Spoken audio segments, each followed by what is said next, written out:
We have this white powder in front of me. You've got a big smile on your face. I do, because I don't care who you are, you should definitely be having this.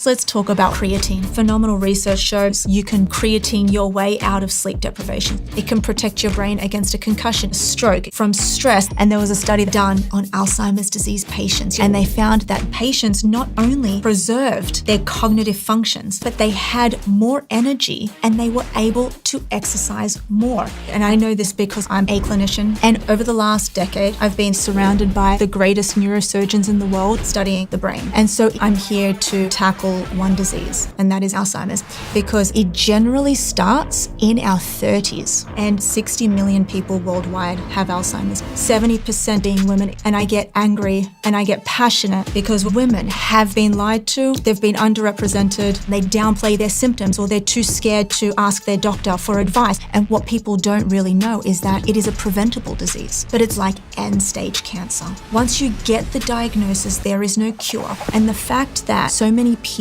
are at the mercy of a disease that is preventable is not okay with me. And I don't think people understand these things. Like, people don't really know that we're becoming more sedentary, which is a disease. And there was a study that was done on this that showed that if you do 10 air squats every hour, this can compensate for your sedentary lifestyle. And then we have several lifestyle factors that can lower your risk of getting Alzheimer's disease, as well as showing you what 5 minutes a day can do for your brain performance, just using a tennis ball and an eye patch. Guys, I've got a quick favour to ask you. We're approaching a significant subscriber milestone on this show, and roughly 69% of you that listen and love this show haven't yet subscribed for whatever reason. If there was ever a time for you to do us a favour, if we've ever done anything for you, given you value in any way, it is simply hitting that subscribe button. And it means so much to myself, but also to my team, because when we hit these milestones, we go away as a team and celebrate. And it's the simple, free, easy thing you can do to help make this show a little bit better every single week. So that's a favour I would ask you. And if you do hit the subscribe button, I won't let you down, and we'll continue to find small ways to make this whole production better. Thank you so much for being part of this journey. It means the world. And yeah, let's do this. Louisa, what is it you do in simple terms? And I guess most importantly, why is it that you do it, and why now? Over the last decade, I've been studying the brain. I'm both a clinician and an academic, so I get to see the brain, and I also get to research it. And I'm really here to tackle one disease, and that is Alzheimer's disease. Why is this so important now? Right now, because 60 million people worldwide have Alzheimer's disease. That number is going to triple by the year 2050. 110 million women will have Alzheimer's disease by the year 2050. This is a disease that robs you of who you are, your complete identity. So we're going to get really into this straight away, because I brought Henry with me. Right? And for anyone that can't see, Henry is a model brain that she's holding in her hands. This is around 2 pounds. And if you actually feel it, and if you actually feel a real human brain, it feels like tofu. But this is everything you are. And the fact that so many people are at the mercy of a disease that is preventable is not okay with me. It doesn't sit well with me. We used to think that women were disproportionately affected by Alzheimer's disease because we lived longer, because age played a role in it.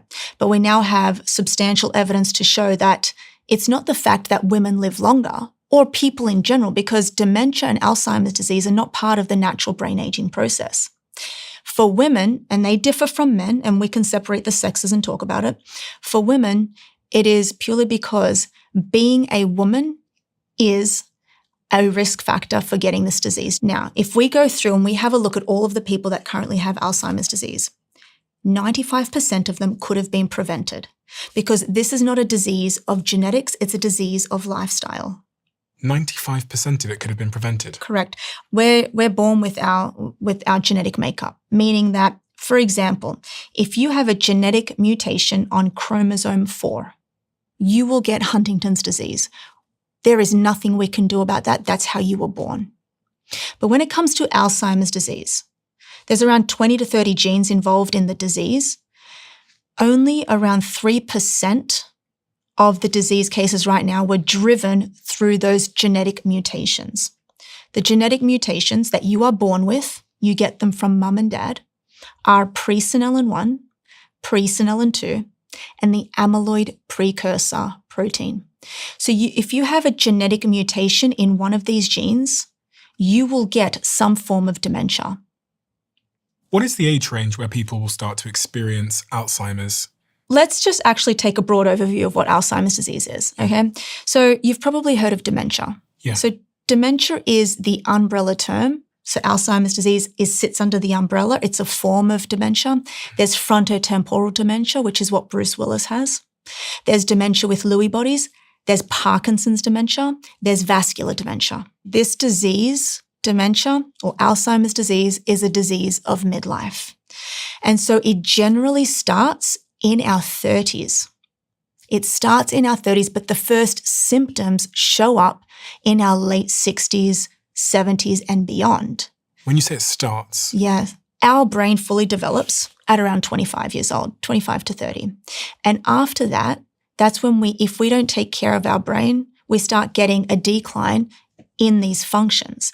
Now, let's go back to the brain. The brain is 87 billion neurons, around 5 to 10,000 connections per neuron. My favorite area of the brain is the cerebellum, and the Purkinje cells inside the cerebellum have upwards of 50,000 connections per cell. So tightly dense, and there is so much happening. It takes 20% of the total calories that you consume every day to power this thing. And it's the most vascular-rich organ in the entire body. Over time, through things such as sleep deprivation, poor diet, lack of physical activity, environmental toxins, this slowly erodes at the functioning of the brain. And over time, this starts to compound because that's what biology is. Everything is compounding. One night of sleep deprivation raises your risk of amyloid beta, which is one of the hallmarks of Alzheimer's disease pathology, by 4%. That's just one night of sleep deprivation. Imagine a new mother or a shift worker or a physician in their residency getting countless nights of sleep deprivation day in and day out. Imagine all of that compounding. And what happens? Well, we end up with either neuronal loss, which is like the complete atrophy of certain parts of the brain. And that's what is mild cognitive impairment. Mild cognitive impairment is a pre-dementia state. So what is this that I have here, this photo of a brain? You've got the sagittal view right now of the brain, and we're looking at a healthy brain on here. As you can see, I'm going to show it up here.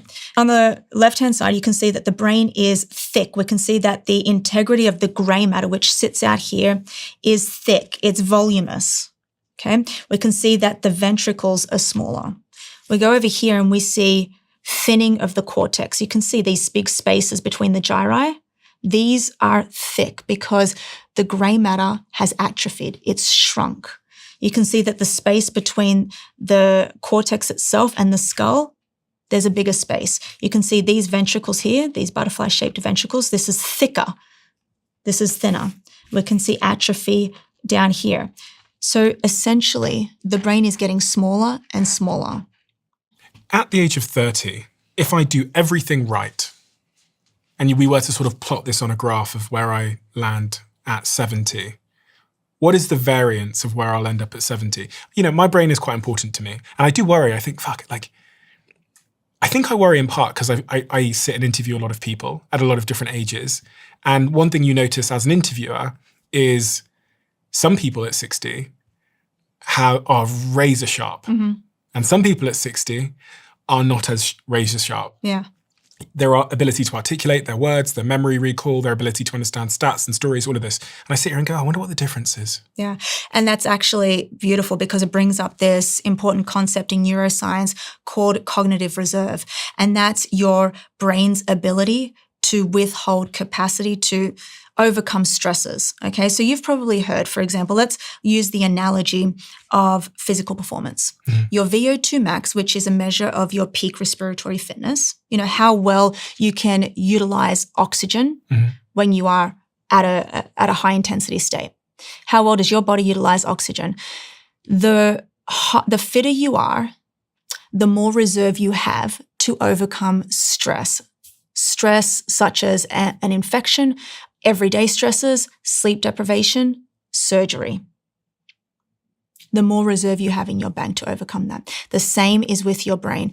The more cognitive reserve that you have, the more cognitive capacity that you have been training year on and year out will save you at 60 from harmful insults, such as you can get a woman at the age of 80 with a head full of amyloid beta. Amyloid beta being?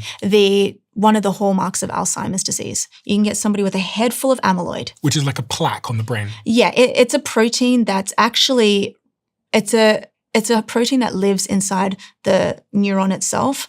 And we can explain what that is, which I will in a second. But let me just tell you, you can have a head full of amyloid in this person and they have retained their cognitive functions. Then you can have somebody else with hardly any amyloid, but they've lost their cognitive functions. And this all comes down to cognitive reserve.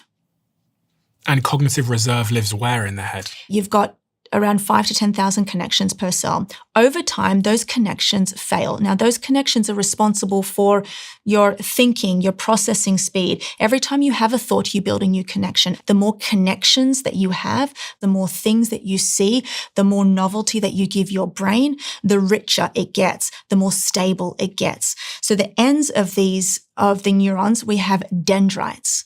And coming off the dendrites are these little trees. Imagine a branch. That's the dendrite, and all of the leaves that come off it, all these little dendritic trees, if you will, and they connect to nearby cells, 10,000 cells. Over time, those are the connections that fall. Those are the connections that fail. They fail because you don't utilize them. So the way that one would build reserve at the age of 30 is by exercising. We can build reserve in a number of different ways. In fact, there was a really wonderful study that just came out that I just read about, and they found that those who preserved cognitive capacity at 75 years old were handwriting and reading. So handwriting and reading preserves cognitive functions.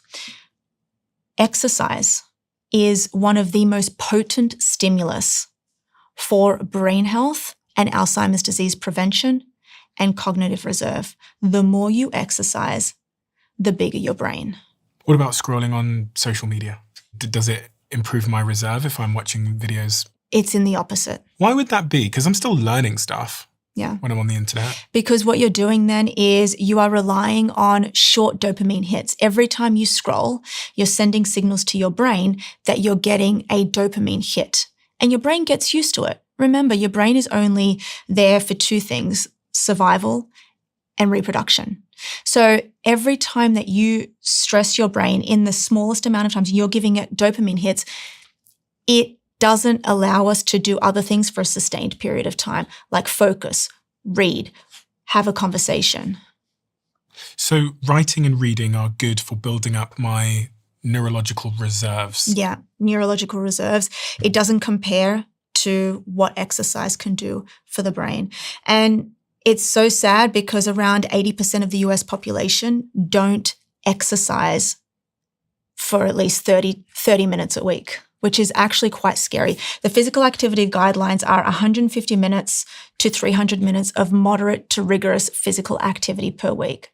What's the most compelling study you've ever encountered that proves that exercise is central to Alzheimer's prevention and brain health? When we look at all of the data, we can see that the biggest amount of return on investment is from resistance training. Resistance training being? Strength training.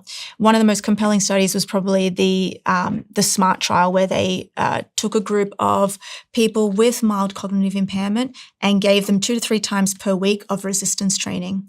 And they not only preserved their cognitive functions, they enhanced their processing speed, they enhanced their fluid intelligence, and they had slowing of the grey matter. The grey matter? Yeah. So your brain consists of both grey and white matter. So grey matter are the cell bodies that lives on the outer portions of your brain. And the white matter is deep within the brain. And that's where all of our myelinated neurons live. And over time, we see that we can have little lesions in the white matter of the brain. So a lot of the times people will ask me, Stephen, I'm scared. My mother had Alzheimer's disease. I'm scared I'm going to get it. And we were talking about genetics before. And there's another genetic risk factor that we didn't talk about. The ApoE4 gene is one of the strongest risk factors of getting Alzheimer's disease, but it is not a foregone conclusion that you're going to get it. So Chris Hemsworth was tested and he has 2 copies of this gene. So you get 2 copies, one from mum, one from dad. It's the apolipoprotein E gene. And it comes in 3 main variants. So you've got ApoE2, ApoE3, and ApoE4. So I'm a 3-3 carrier. I've been tested. And that's the general population. They're 3-3. So it doesn't raise my risk of getting the disease, but it also doesn't protect me. If you've got a copy of the ApoE2 gene, it protects you against the disease. But when you have a copy of the ApoE4 gene, it raises your risk by 2 to 3 times. If you have 2 copies of the gene, it raises your risk by 10 times if you are a male. Here's the devastating thing. If you are a female with 1 copy of the gene, you are at double the risk than your male counterpart. So 1 copy of the gene, of ApoE4 gene for a female, raises your risk by about 6-fold, whereas 2 copies raises your risk by 15-fold. And how would one go and get checked? You can get the ApoE4 gene checked out with your doctor. It's a simple blood test. On this point of resistance training, I've heard you talk about how the legs are so important. Yeah. Having strong legs. Having strong legs is by far the most important tool in your toolbox for the prevention of Alzheimer's disease. And this was made certain to me when I read a study done on identical twins, exact same genetic profile. And they tracked them and they did cognitive tests and MRIs. And they tracked them over a 10-year period. And what they found was that the twin who possessed the greatest strength and the most leg power had a bigger brain, larger gray matter volume. They preserved their cognitive functions. They did better on different cognitive tests. Why is resistance training increasing the size of my brain? Resistance training does so much for your brain. The first thing is we have to think about the journey that we're going on, right? So when you look at all of the studies, I want to make it really clear, all of the studies show that in order to produce the neural effects of resistance training, you need to be lifting at around 80% of your 1 repetition max. So 80% of 1 RM. So that's quite heavy. There is so much controversy on social media right now. Should I lift heavy? Should I lift light? And when it comes to hypertrophy alone, so increase in muscle mass, muscle cell size, you can get there. Men can get there, women can get there by lifting light, high reps, or you can get there by lifting heavy and low reps. It just depends on who you are and how much time you have. But when it comes to the brain specifically, you want to be lifting heavy for several reasons. The first one is when we lift heavy, when we contract our muscle like this, we are releasing a whole set of chemicals. They're called myokines. And when they're released from the muscle, they go up to the brain and they do beneficial things for our cognitive performance, our cognition, and they help with the growth and proliferation of new neurons in the hippocampus. And it's the first thing to go during Alzheimer's disease. It actually shrinks. This holds our memory. This is where a lot of our memory consolidation and learning takes place, which is why short-term memory is the first thing to go during this disease. Okay? And as we get older. And what we've found is that you can grow new neurons in the hippocampus from structured exercise and consistent exercise. The biggest growth is going to occur because of BDNF, brain-derived neurotrophic factor. So this is a growth factor for the brain, and it gets released when we exercise. It gets released abundantly when we are doing aerobic training, when we're running, when we're cycling for long distances, but it also gets released when we do resistance training. Now, here's the beautiful thing about it. When we do resistance training and we're releasing all of these myokines are signaling molecules. They work together. So we've got one called irisin. Okay, and that's a messenger molecule. So what it does is it actually helps BDNF express itself. So when we release this myokine, it goes into the brain, crosses the blood-brain barrier, and it tells BDNF to express itself. So then BDNF goes in and it helps grow new neurons in the hippocampus. But then we've got another myokine. Let's just take IL-6, interleukin-6. It comes from the interleukin family. What is that? Sorry. The interleukin family is a class of pro-inflammatory cytokines. So these get released when we are under stress or you've got an infection or a virus, for example. But when we exercise, it depends on where the site is. Interleukin-6, instead of acting as a pro-inflammatory cytokine, instead of creating inflammation, it acts as an anti-inflammatory cytokine. So it goes into the brain and it lowers inflammation. In fact, this was one of the first ever myokines to be studied, and they showed that interleukin-6 is also responsible for the downregulation of tumor cell growth. So exercise is a potent anti-cancer intervention as well by way of myokines. How much exercise does one need to do to avoid the cancer-related side effects, but also the Alzheimer's problem? Well, just 30 minutes a day of aerobic physical activity can downregulate 13 types of cancers. And the most prominent ones being breast cancer, colon cancer, and prostate cancer. So these three have been studied most, and you get your anti-cancer effects from the myokine release. So quite specifically, when we exercise, we're getting a robust release of something called natural killer cells. And when we get these natural killer cells into the plasma and into the bloodstream, they go into the tumor site and they do what they were born to do. They kill. So they go into the tumor site and they start to kill the tumor. And this is where you get your anti-cancer effects of it. But you can also get it from the anti-inflammatory effects of resistance training, anti-inflammatory effects of aerobic training. So these myokines are really powerful. In fact, pharmaceuticals are spending billions of dollars trying to replicate these myokines in a bottle, and they can't do it. I want both men and women lifting heavy because you've got areas in your brain right across here lives your motor cortex. Think of your brain as real estate. There's real estate in your brain reserved for lifting heavy. So every time you lift a heavy weight as opposed to a light weight, it takes more neural real estate to lift that heavy weight.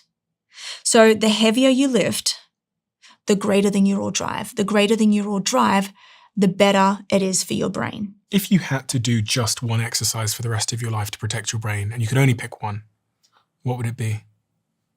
Deadlift. Why?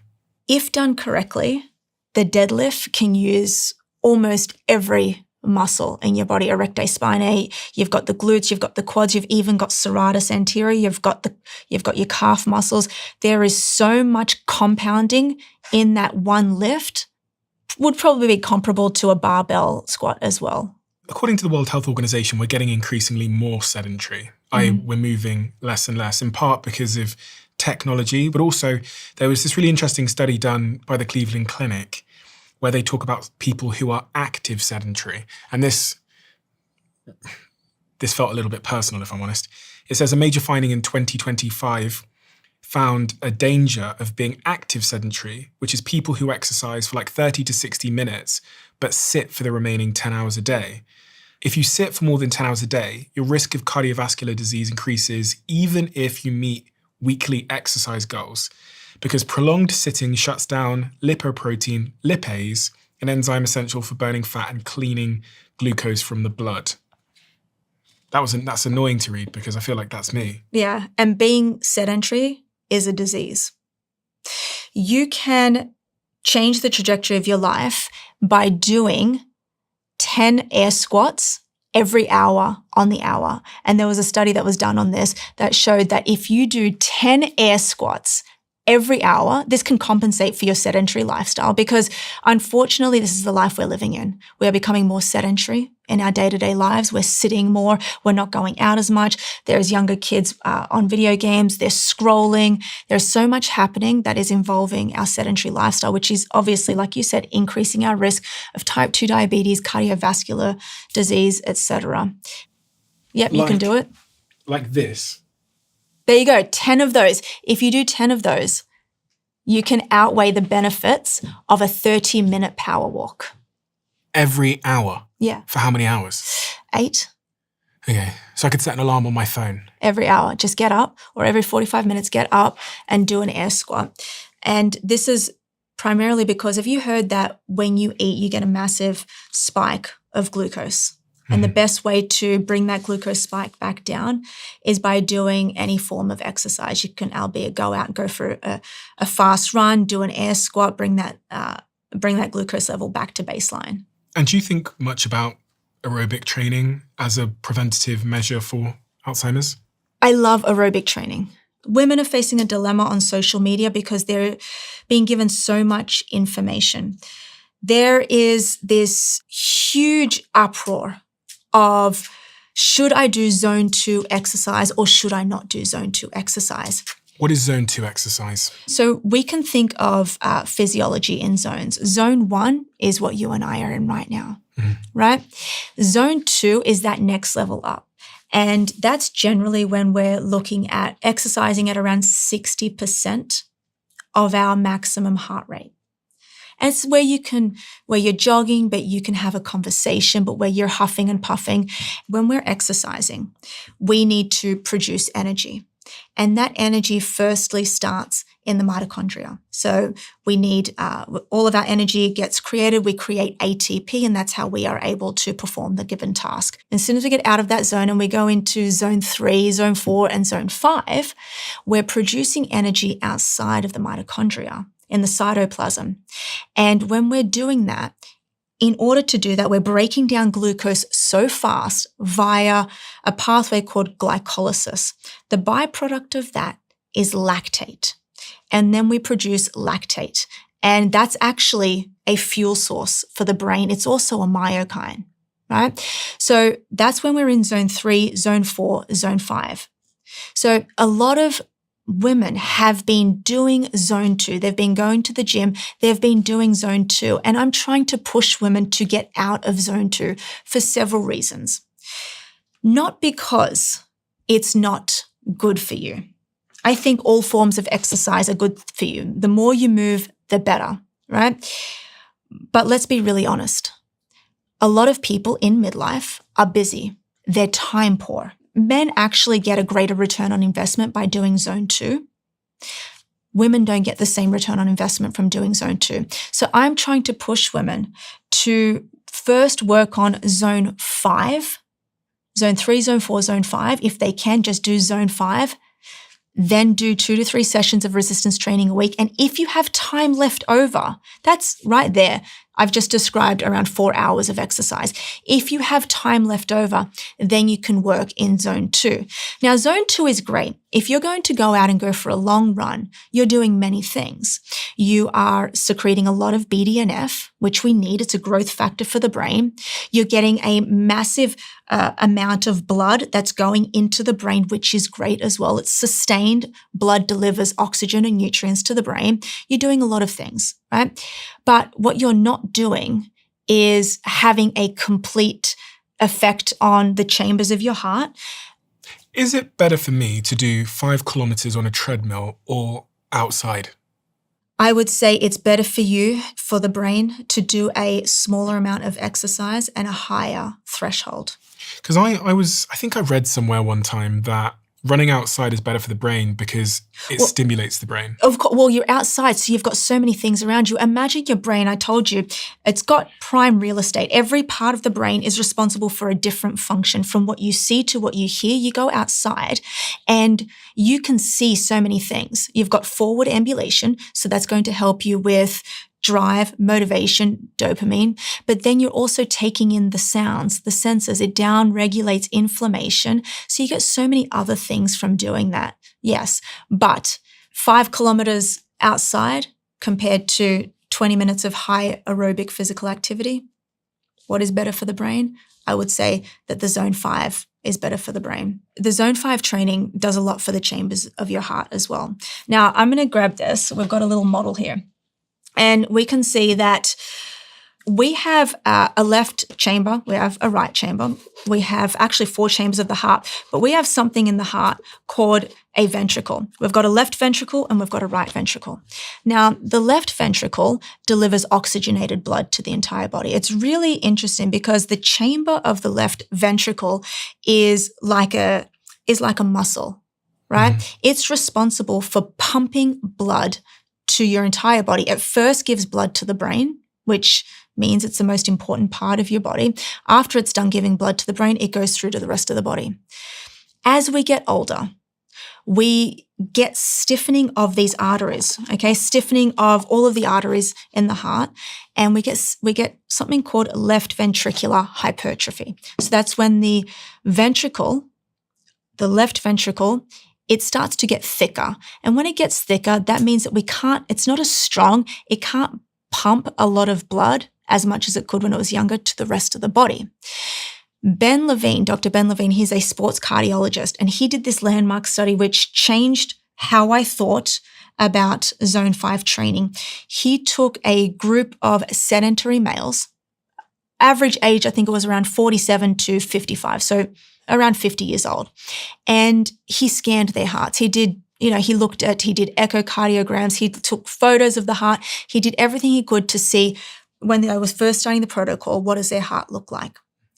He then subjected them to around 4 hours of exercise per week. And that was stratified against, he did 1 resistance training session a week, 1 was high intensity physical activity at around 90% of the maximum heart rate, the VO2 max heart rate. And then in between, he did some long sessions as well, right? But it was all moderate to rigorous exercise. And that was done over 2 years. At the end of those 2 years, what he found was that he remodeled the heart by 20 years. So he reversed the age-related effects and defects of the heart by 20 years, essentially turning the 50-year-old hearts into 30-year-old hearts, just from physical activity alone. 4 hours a week for 2 years? 4 hours a week for 2 years. And what kind of exercise was it? So he got them to do, like, let's say, for example, one of the protocols was exercising at 90% of your maximum heart rate. So when we do this, we're generally looking at increasing our VO2 max. So you've probably heard that VO2 max, along with strength, but VO2 max is the strongest predictor of all-cause mortality, right? So if you want to improve your VO2 max, and if you want to get the heart-related changes that he did, what you want to do is you want to do 20 minutes of VO2 max per week just to keep your VO2 max, because it does decline year on and year out. Starting at the age of around 35, we start to see a decline in VO2 max.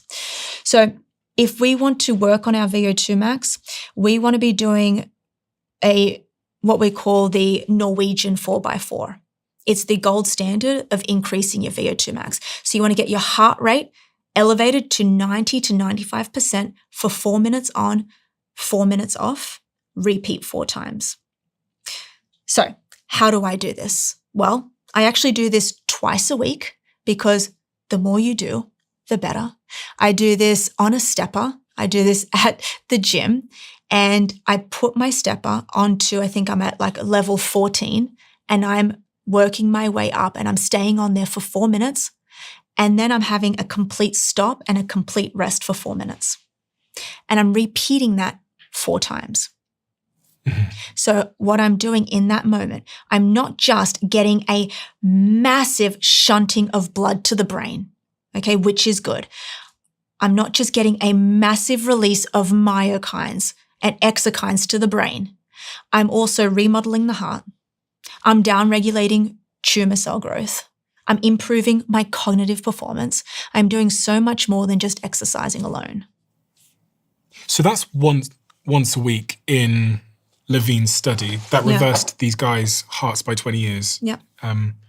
That you do that once a week. You only have to do that once a week. But he also did, he did around 70% of maximum heart rate for around 2 hours a week. And he also threw in 1 resistance training session. So consistency is key.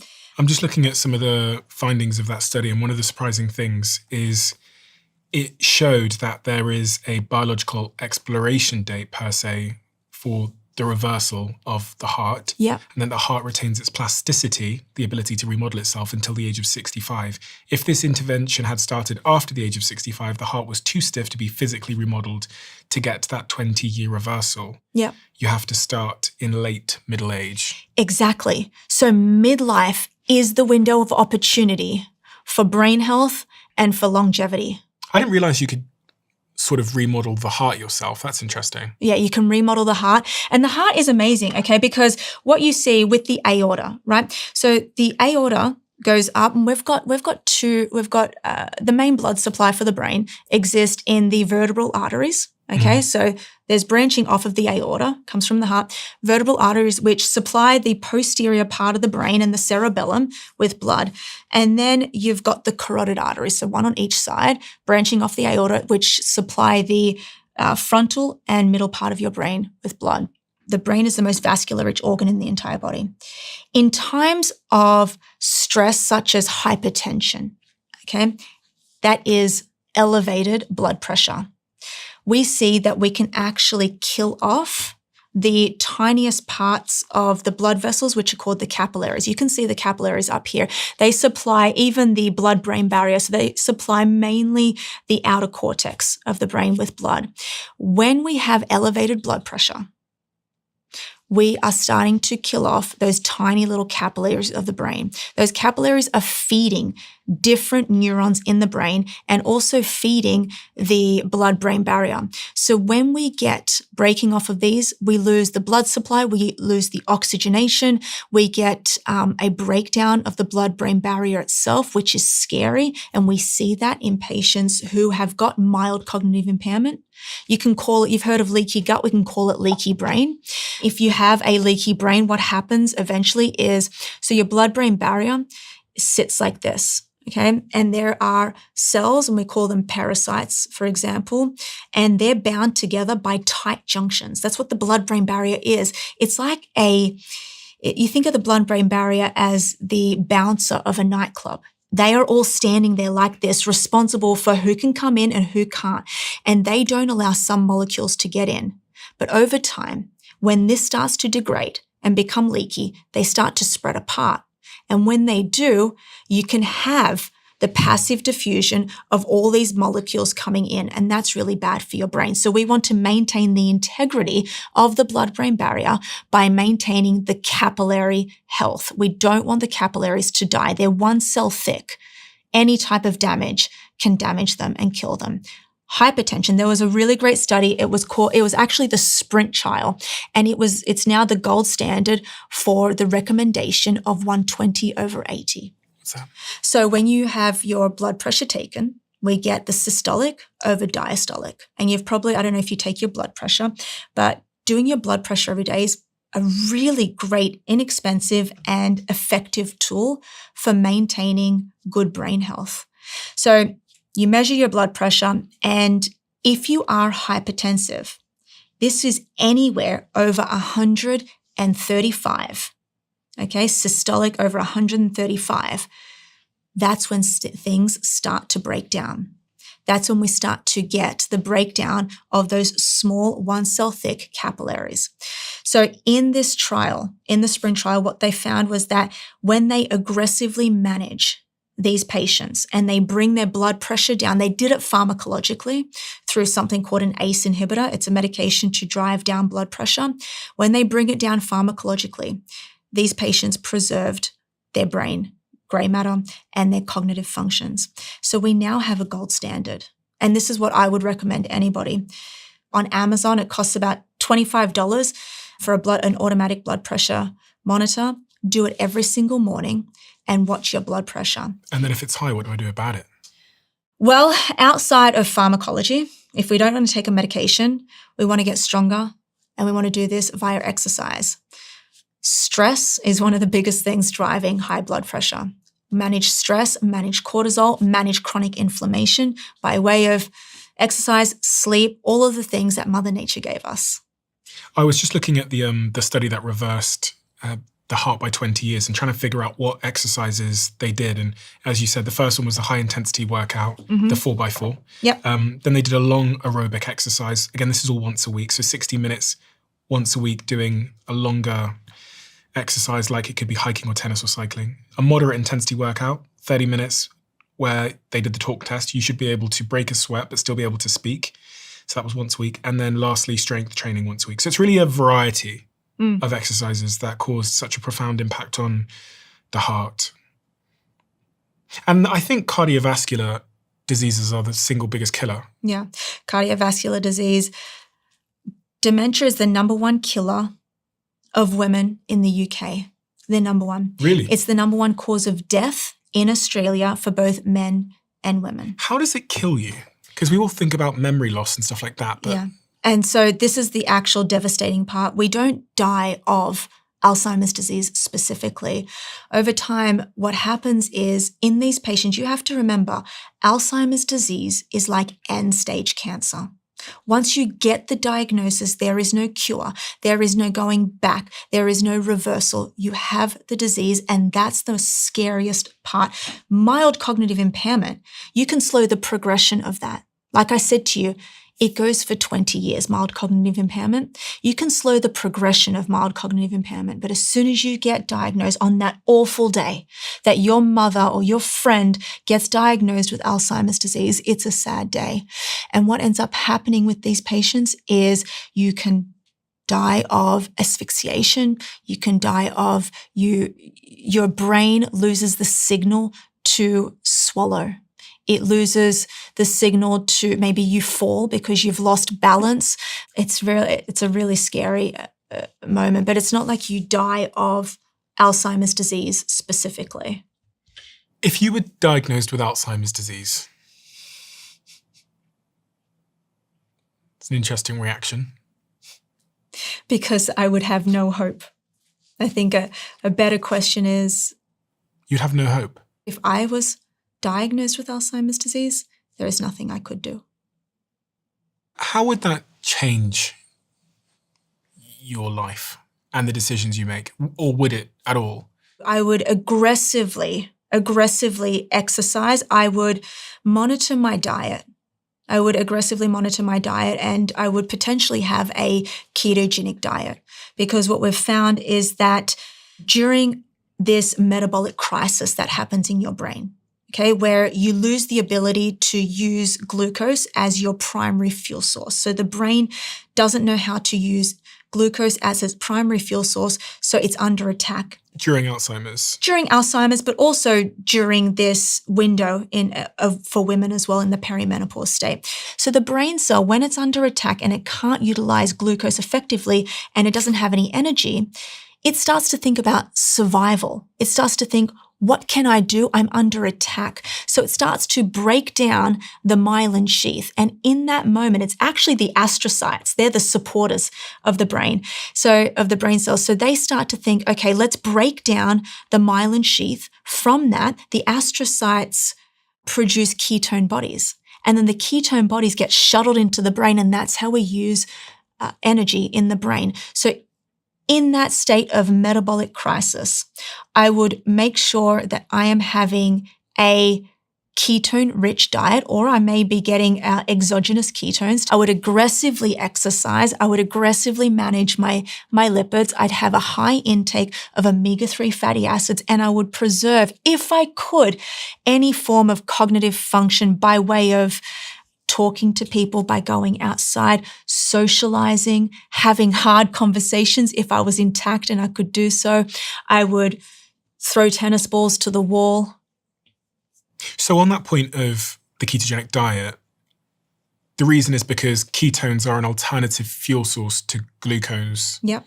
And the brain likes ketones. The brain loves ketones and it actually utilizes them more effectively than glucose, but glucose is the primary fuel source for the brain. And here's what's really interesting and devastating, if you will, for females. During the onset of perimenopause, right? When we see a decline in estrogen, right? We see a decline in estrogen. What happens is a 30% reduction in brain glucose metabolism. So when these receptors start to die because we don't have a lot of estrogen circulating in the bloodstream anymore, what happens? Well, we can't utilize glucose as effectively. So during that state, that's when we start to get the breakdown of the myelin sheath to use that as ketone bodies as an alternative brain fuel source.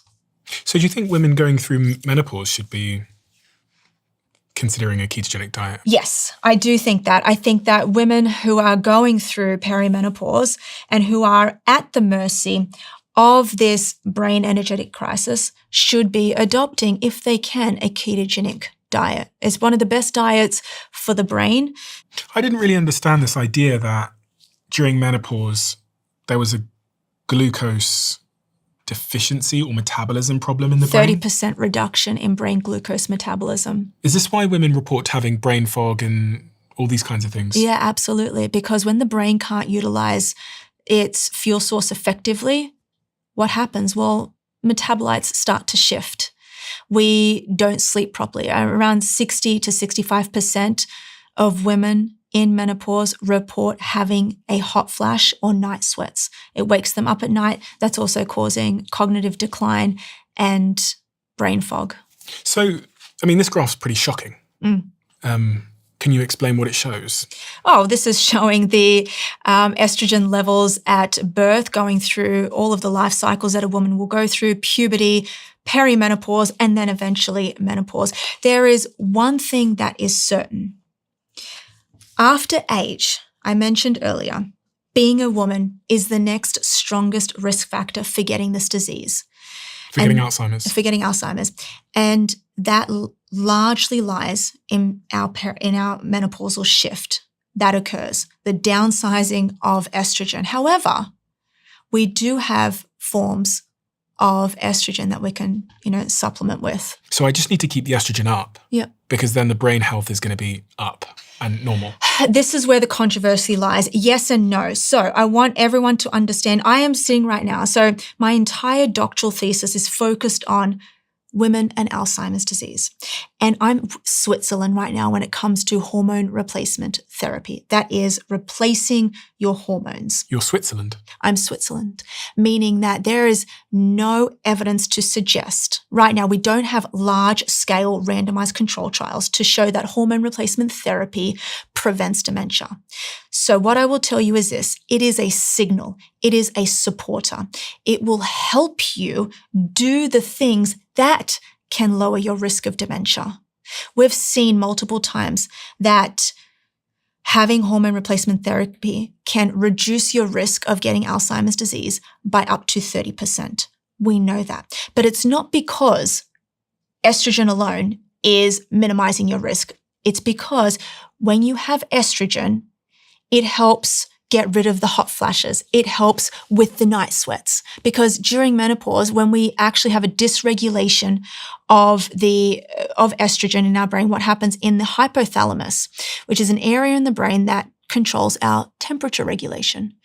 When we lose the ability to monitor our temperature for a woman, what will happen is when she feels the slightest bit hot, her temperature is rising a little bit. The hypothalamus doesn't know what to do. So it signals, I'm super hot. So it'll raise your temperature right up, and that's a hot flash, and then it'll bring it right down.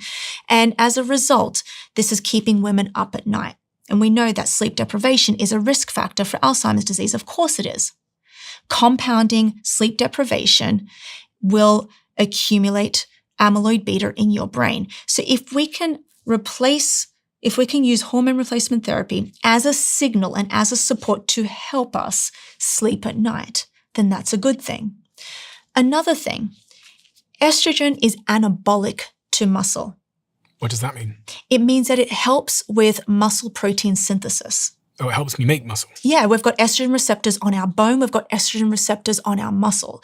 So if estrogen is anabolic to muscle, if estrogen helps with muscle protein synthesis, if estrogen helps with bone mineral density, then replacing estrogen during that menopause state is going to help us with all of the risk factors of Alzheimer's disease.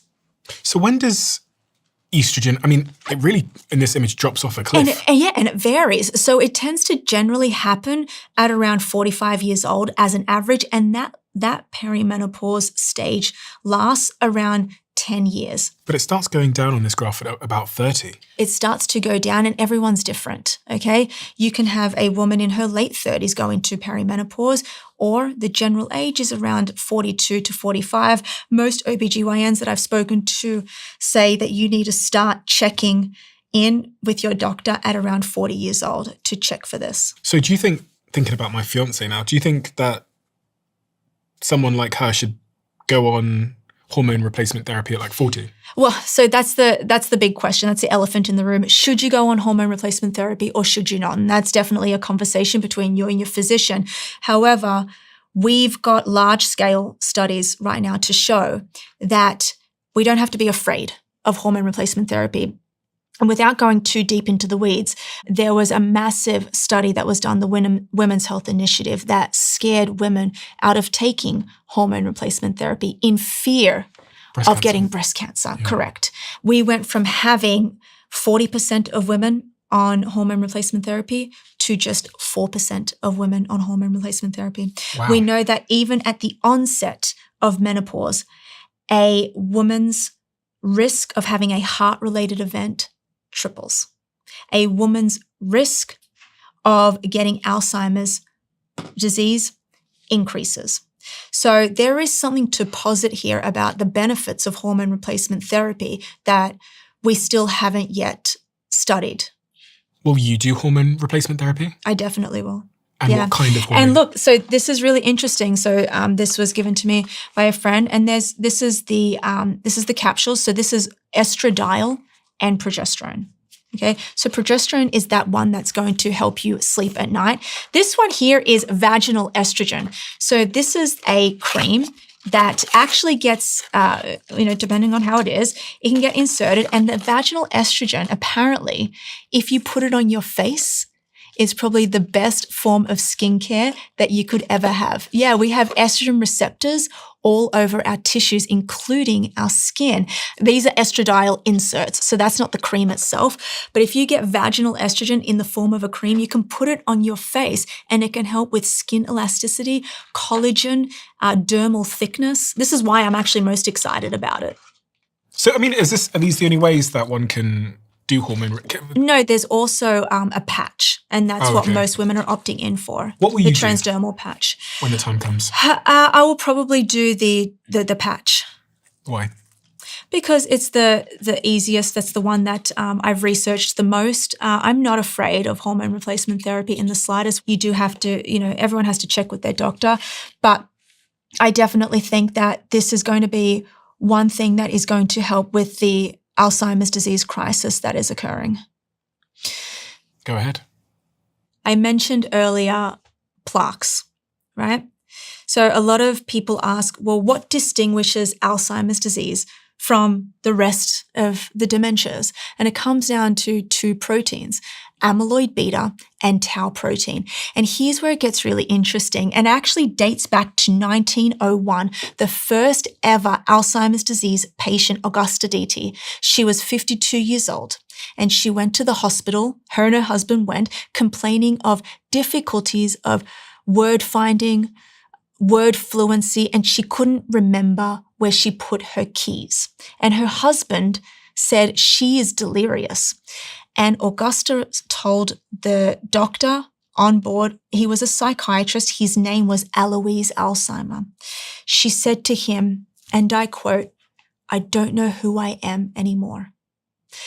As I mentioned, this disease robs you of who you are. In 1906, Augusta Deety died. And that was the first ever patient to be recorded of having Alzheimer's disease. And so post-mortem, they cut her brain open and they found that she had these plaques in her brain, and they didn't really understand what it was, but that was the first ever induction of this disease in society. And ever since then, we are still trying to tackle this disease. In the 2000s, we had this notion that Alzheimer's disease was the amyloid cascade hypothesis, meaning that, Alzheimer's disease means when you get a head full of amyloid, this toxic protein that builds up. So we were demonizing this protein. We were demonizing this peptide protein that builds up in the head. And so then came the medications, okay, in the form of IV drugs. So you go to the hospital, you get an IV in the promise that it will clear out amyloid. Great, we've got a cure. But what they found was that when they were taking out the amyloid in these brains, they were taking with them brain tissue and causing microhemorrhages. And in some patients, it was resulting in death.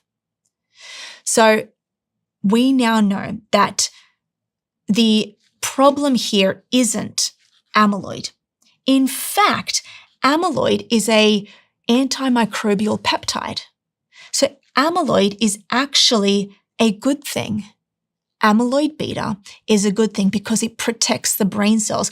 Now, here's what happens. We have this beautiful process during sleep that occurs. When we get into deep sleep, we activate the glymphatic system. Okay, so the glymphatic system comes from the word glial cells. We have glial cells in the brain. They sit outside of the neurons, and this is what is responsible for immunity. They're a chief immune response cell.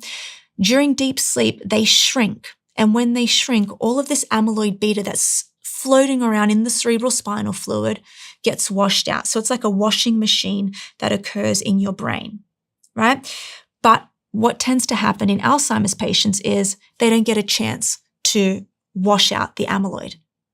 What happens in perimenopause and menopause due to the hot flashes, you don't get into deep sleep because you're having a fragmented sleep because you're waking up due to hot flashes and night sweats. So that is what's causing the buildup of amyloid. Now stick with me. We've got another protein that is a hallmark of Alzheimer's disease. It's tau protein, and tau lives in the axon of the cell, the one that I said is covered in the myelin sheath. And what happens under times of stress? What happens is this tau protein phosphorylates. So it breaks off, and basically tau protein stabilizes the microtubules. Okay, imagine these railroad tracks in the axon. Okay, just going up and down the axon. The axon's in the cell or in the brain? And so the brain cell itself, the neuron, is the neuron cell body, and the axon is like the trunk of the tree. Okay. Right? Yep. So holding up the tree are microtubules, and those microtubules are bound by tau proteins. The tau proteins keep the microtubules intact, so the trunk of the tree is stabilized and it sits there. Why does it need to be stabilized? Because that's how speed of thought travels. Information processing speed travels up there. When the tau protein phosphorylates, it starts to form tangles. They're called neurofibrillary tangles. So that happens in the axon. And when all these tangles clump together, we get the collapse of this axon, the collapse of these microtubules. So we're not just having a cascade of environmental disaster inside the cerebral spinal fluid of the brain and inside the brain, outside the cells. We've also got this cascade happening inside the cell body itself. So the brain is under attack inside the cell and outside the cell. Why? Why exactly? Why? Why does this happen? Because of how we treat our brains. Because of how we treat our brains? Yes. The reason why your brain is hyperphosphorylated and the reason why these tau proteins are hyperphosphorylated is because of many things. One is we have seen time and time again that we have estrogen receptors that are in the brain cell themselves, in the axon. So when we don't have adequate estrogen actually is so smart. What it is doing, it's blocking an enzyme that is responsible for phosphorylating the tau. So if we don't have the estrogen there, then the enzyme is there to phosphorylate the tau. and break it down and cause these neurofibrillary tangles. But let's just say you're a man and you don't need the estrogen there, although testosterone is neuroprotective.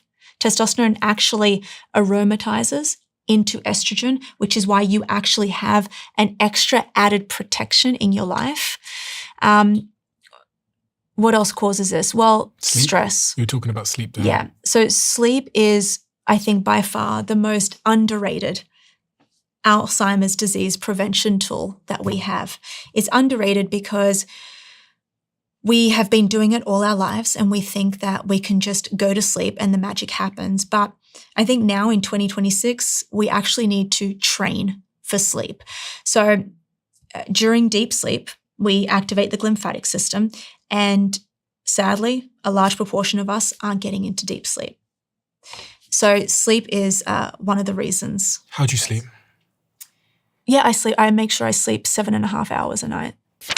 This message is brought to you by Apple Card. It's a great time to apply for an Apple Card. You'll love earning unlimited daily cash back on every purchase. That includes 3% daily cash when you buy the latest iPhone, AirPods, and Apple Watch at Apple. Through this special referral offer, when you get a new Apple Card, you can earn bonus daily cash. To qualify, you must apply at apple.co/get-daily-cash. Apple Card issued by Goldman Sachs Bank USA, Salt Lake City branch. Offer may not be available everywhere. Terms and limitations apply.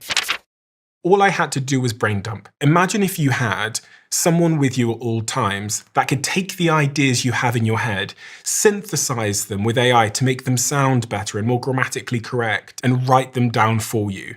This is exactly what Whisperflow is in my life. It is this thought partner that helps me explain what I want to say, and it now means that on the go, when I'm alone in my office, when I'm out and about, I can respond to emails and Slack messages and WhatsApps and everything across all of my devices just by speaking. I love this tool. And I started talking about this on my behind the scenes channel a couple of months back. And then the founder reached out to me and said, we're seeing a lot of people come to our tool because of you. So we'd love to be a sponsor. We'd love you to be an investor in the company. And so I signed up for both of those offers. And I'm now an investor and a huge partner in a company called Whisperflow. You have to check it out. Whisperflow is 4 times faster than typing. So if you want to give it a try, head over to whisperflow.ai/DOAC to get started for free. And you can find that link to Whisperflow in the description below. A lot of people struggle with sleep and they've just kind of gotten used to it. I hear this from friends of mine that will say, I'm a bad sleeper, I'll sleep for 5 hours, and they kind of have just gotten used to it. Do you think that's okay? No. And they will pay for this in their 60s and 70s. How do you know? Because I know that just one night of sleep deprivation is raising your risk of amyloid beta by at least 4 to 5%. And just one night? Just one night. So you can imagine the accumulation of this. Not only that, we know that you're interrupting with the hormones that are responsible for hunger and satiety. We know that you're increasing your risk of type 2 diabetes with sleep deprivation. But not just that. We also see that this compound effect can't be reversed, meaning that a lot of people think I'll just sleep for 6 hours a night and then just bank on it on the weekend. But sadly, that's not how our brain works. It's not like debt that we can repay to the bank. I heard from Matthew Walker the other day, though, that we can save it up. He said you can't make up for lost sleep. Exactly. But if on Monday I've got something where I know I'm going to be deprived, he says on the weekends, like Saturday and Sunday, if I got a huge amount of sleep, it's kind of like I can use that. Yeah, it's kind of like, the reserve. Yeah. Actually, I do this. I do long haul flights, albeit like 6 hours between LA and New York, but also to Australia. And so if I know I'm going on a long haul flight, I'll bank on my sleep for about a week leading up to that, because I know I'm going to be sleep deprived on the plane. So if you were one of those people that struggles with sleep that's listening right now, and they're slightly concerned that, you talked about this glymphatic system, which sort of comes out at night and cleans up the brain, and they're hearing, shit, my glymphatic system isn't going to be optimal if I'm not sleeping. If that was you, and for whatever reason, you start sleeping poorly, what would you do about it? I would get really serious about examining my lifestyle the day before. So this generally involves 2 things. You have to ask yourself, are you having trouble falling asleep or are you having trouble staying asleep?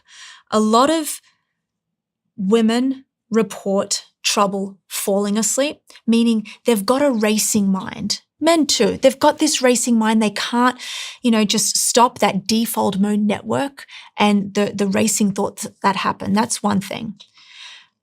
And then there's the I can't stay asleep, meaning that I'm waking up due to heat. I'm waking up because I'm stressed and I'm having bad dreams. There's all different reasons as to why you wake up. So for the person who is having trouble falling asleep at night, I would strongly recommend introducing a supplement called GABA, which is gamma-aminobutyric acid.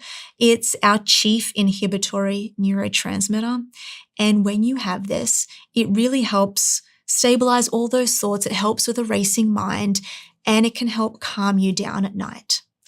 The next thing I'll do is I will think about what I'm eating. Actually, it turns out that eating starchy vegetables, something that's going to make you, sweet potatoes, for example, it's going to have a better benefit, backloading your carbs at night for helping you sleep. If you start training for sleep as if sleep is your marathon and start preparing for that at 8 p.m. at night, getting off, don't email, don't have any hard conversations, don't watch anything crazy at night, you'll settle your mind down, you'll settle your nervous system down. But where I think most of the optimization occurs is when you're actually in sleep. I would also work on sleep regulation. So what we know is that in order to fall asleep and stay asleep, our core body temperature needs to drop at least 2 degrees. And I'm doing this with a temperature-controlled mattress because it's working on thermal regulation. A lot of people who don't have that can do several things like sleeping with their feet outside of the sheets, or turning the air conditioning on, the thermostat on, to cooling the room, to cooling down your body temperature, core body temperature. One thing that you can supplement with is glycine, which I think is amazing because it helps with sleep by way of temperature regulation. It can bring down your core body temperature. And in fact, and I don't know too much about the mechanism behind this, glycine itself has one of the greatest longevity benefits for improving lifespan. So taking glycine can also help with that. Now, in terms of the person who is having trouble staying asleep. What about this one? You didn't talk about the old ashwagandha. Oh, yeah. Ashwagandha is great. Okay. Ashwagandha is going to help you with stress. And you've got here ashwagandha rhodiola. So what they both are, they are adaptogens. And basically an adaptogen is great because it goes in and it adapts to what is happening in your body. So let's just say you have elevated cortisol. And this tends to happen, during different cycles during the day, mainly during the daytime when we wake up, where cortisol levels are at its peak. But it can also happen at night. Having this can actually stabilize that cortisol because it can go in, it can bind to cortisol and bring it down. Likely, if something is not elevated and it's low, it can bring it up. So it's really good. It's an adaptogen, and studies show that you can actually take this 3 times a day and you won't feel fatigued. It doesn't disrupt anything, and it pairs really well with caffeine, for example. So does theanine. So this is actually a really great adjunct to your supplement stack. And you really talk about how you need to sort of warm up to warm down, or warm up to go to sleep. Oh, yeah. Starting at 7 p.m. Yeah, starting at 8 p.m. And that's in line with circadian rhythm and circadian biology. You want to try and, when it comes to sleep and your circadian rhythm, you kind of want to mimic the sun and Mother Nature. And when does the sun start to go down? It starts to go down at around 8 p.m., depending on where you are in the world.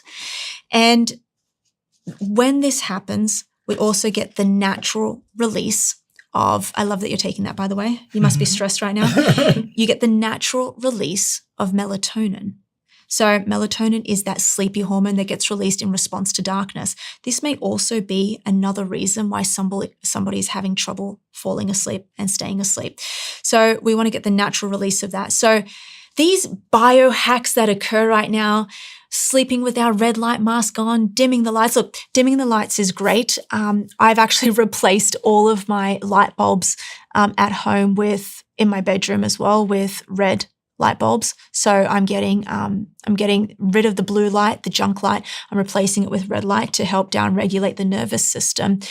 Yes, I do wear blue light blocking goggles, or glasses, I should say. Do I think that they're providing an immediate and huge benefit? I don't know, but they could have a minor benefit there. So warming down involves doing these things that are going to help you downregulate your nervous system so you can fall asleep faster. Sticking on supplements for a second, omega-3. Yes. I've got some omega-3 here. I've got 2 of them here. Mm-hmm. But when I brought both of them out, you said that I've got to be quite careful about what brand I buy, but also something about temperature.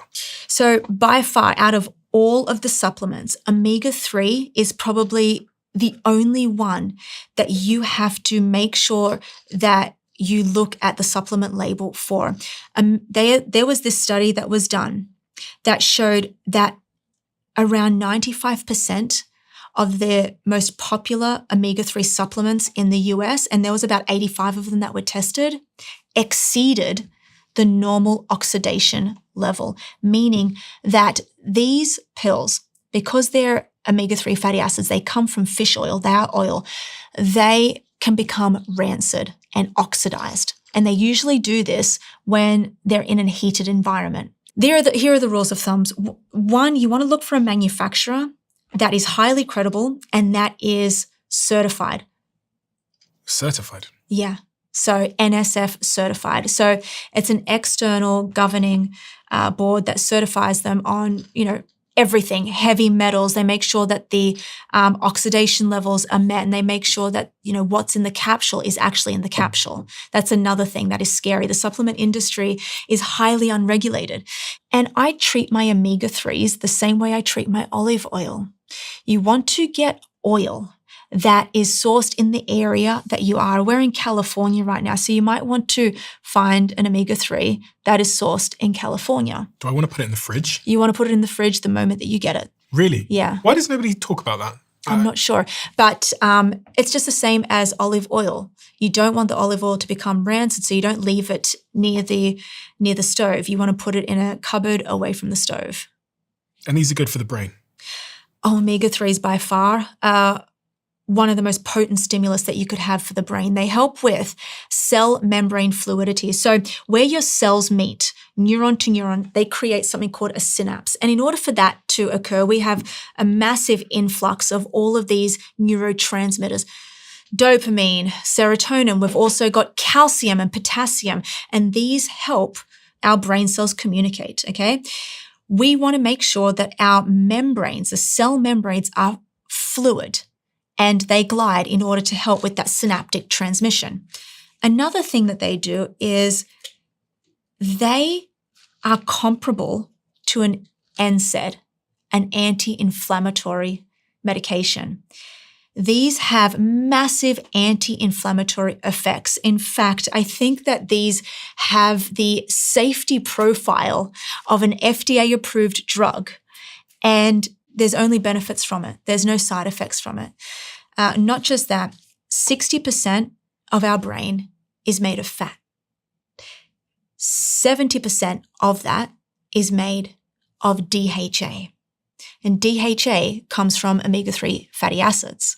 So why do I not want to replace my brain or the fat in my brain with what it's made of? And that's what you do when you have omega-3 fatty acids. In fact, there's been several trials to show that omega-3 fatty acids are most beneficial and most effective for mild cognitive impairment patients, people who have the ApoE4 gene, and people who have got Alzheimer's disease. Because when I told you that we get the breakdown of the blood-brain barrier, those parasites on the blood-brain barrier require DHA. In fact, there's a transporter on the outside of our brain that allows the DHA to come in and get into the brain. And I know you're a big fan of vitamin D as well, because there's been some very encouraging studies done there. Vitamin D is phenomenal. We have vitamin D receptors all over our brainstem, and they're abundantly found in the hippocampus and the memory centers of our brain. And there was actually a study done on centenarians in China. Centenarians.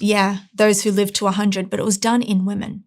And they showed that the women who preserved their cognitive functions and who didn't get Alzheimer's disease had high levels of vitamin D. So they weren't vitamin D deficient.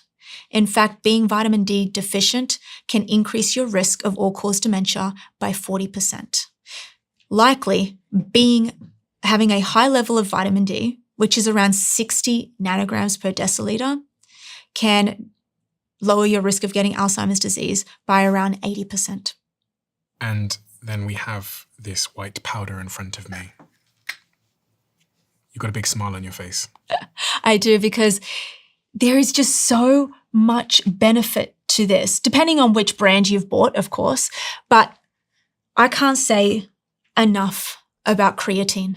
I have my parents on creatine. They're 71 years old. I've got my dad on high-dose creatine. I've got my mother on low-dose creatine. It's the most widely studied supplement on the market. I've never seen you this excited. I'm so excited because I think that this is a really cheap and effective way to get everything you want from both your physiology, an upgrade on your physiology, and your neurophysiology. So let's actually talk about creatine, because I know it gets a lot of airtime, but women and men are still scared of it. And they're scared of it for two reasons. One, they're scared it's going to cause kidney damage. And two, they're scared their hair is going to fall out. And I'm going to address both of those fears. But first, let's talk about what it is. So creatine is a naturally occurring molecule. We produce around 2 to 3 grams of creatine per day. It gets secreted from a bit from the brain, but a lot from the liver. And 2 to 3 grams a day is great, but it's not enough. So we have to supplement with it. And all through the 90s and all through the 2000s, people were supplementing with 5 grams a day. That is this scoop here, 5 grams of creatine per day. Now that we're getting more rigorous with our brain health studies, we have found that creatine has enormous benefits for the brain. But here's the problem. When you have 5 grams of creatine, you're saturating the muscles. Okay, remember, the muscles are so hungry, so they get first dibs and they take up all of that creatine. So then there's none left for the brain. We also lose a bit of the bioavailability when the creatine goes into the brain. It crosses the blood-brain barrier, but when it goes into the brain, we lose some of it. So we have to supplement with more than 5 grams. And one of the studies that changed my thinking came out last year. It was the first ever pilot study done on Alzheimer's disease patients. You're talking about patients whose brains are under attack. They're in an energetic crisis. They cannot produce energy effectively. ATP is all skewed. Brain glucose metabolism is skewed. They don't remember left from right. Cognitive functions are declined. They put them on 20 grams of creatine per day. Which is how much? Show me. Actually, that is 4 of this. So you want to go 1. And I don't know if they did this all at once, that's 2, or if they did it like me over 4 separate intervals throughout the day. There we go. That's a lot of creatine. That's a lot, which is why you probably want to have this skewed throughout the day, which is what I did. I had 20 grams today. I had 5 grams in the morning, 5 mid-morning, and then I think I had 10 all at once before I got here. So that is a lot for all at once. And what they found was that these patients not only preserved their cognitive functions, but they had more energy and they were able to exercise more. And it blew my mind that it does not matter how old you are. It doesn't discriminate based on gender. Creatine doesn't discriminate based on age. It doesn't discriminate based on weight. It doesn't discriminate based on pathology or disease states or ethnicity. It is just there. It is there to support you. It's the most widely studied supplement on the market. What is it and doing? It's all risk. It's all reward. There is no risk. It's helping with cell energy metabolism. So basically, it's helping ATP create energy. So if you're someone that is low energy, you should definitely be having creatine. I don't care who you are, you should definitely be having creatine. People with brain fog and... Yeah, people with brain fog. I think one of the greatest benefits are men who are in football players. It's actually a protective molecule. So what studies has shown is that at high doses of creatine, around 30 grams a day, it can protect you against insults. Insults meaning you take a hit to the head, like a concussion. It can protect your brain against a concussion. It can protect your brain against a stroke. It can protect your brain from stress. The best thing about creatine is that it works in the background of stress. I think that's where you'll get most of the benefits from.